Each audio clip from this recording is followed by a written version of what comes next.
Mga idol, grabe, parang unti-unti nang gumuguhit ang isang malaking pagbabago sa Golden State Warriors. Eto na nga, pag-usapan natin ang mainit na balita ngayon. Blockbuster trade ang inaasahan at si Jonathan Kuminga ang posibleng pangunahing isakripisyo ng Warriors.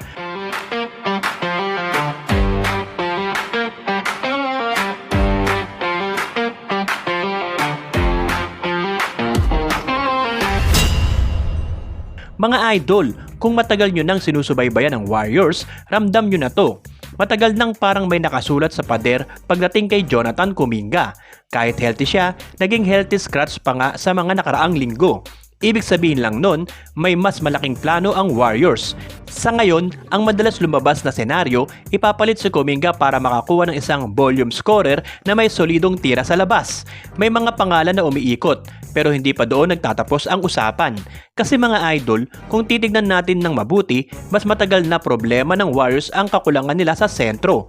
At ayon sa mga insider, posibleng mas piliin ng Golden State na i-flip si Kuminga para punan ng butas na yon sa gitna.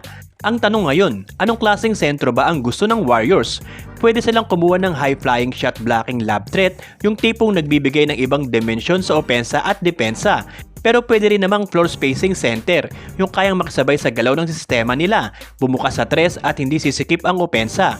Isa sa mga pinapangarap na pangalan ay si Domantas Sabonis.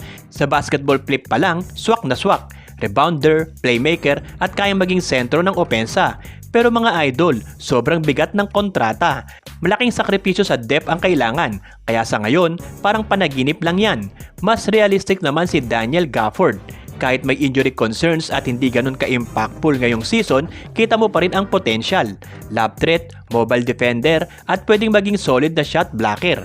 Sa sistema ng Warriors, lalo na sa mga 4-on-3 situations, pwede siyang pakinabangan. Meron ding option na Miles Turner. Isang sentrong kayang bumanat sa labas at magprotekta ng ring. Bata pa kumpara sa ibang option at may playoff viable. Pero tanong dito mga idol, sapat ba ang rebounding at interior presence niya para sa Warriors?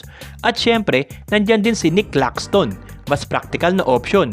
Sakto ang kontrata kay Kuminga, hindi kailangan ng maraming assets at mas nag-improve na ang passing at overall feel sa laro. Sa ilalim ng sistema ni Steve Kerr, posibleng mas lalo pa siyang gumanda. Kung tutusin mga idol, malinaw na malinaw ang direksyon, handang gumalaw ang Warriors. Hindi na to simpleng chismis. Kahit scorer man o sentro ang kunin nila, malinaw na si Kuminga ang pwedeng maging susi para ma-unlock ang susunod na yugto ng team. Pero kayo mga idol, anong opinion nyo?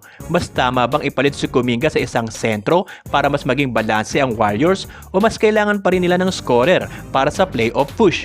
I-drop nyo na ang thoughts nyo sa comments. Yun muna mga idol ang kwento natin ngayon. Kung nakaabang kayo sa Warriors updates, ito ang tamang channel para sa inyo. At syempre, huwag kalimutang i-like ang video na to at mag-subscribe. At maging kabahagi sa pag-abot natin sa 100,000 subscribers.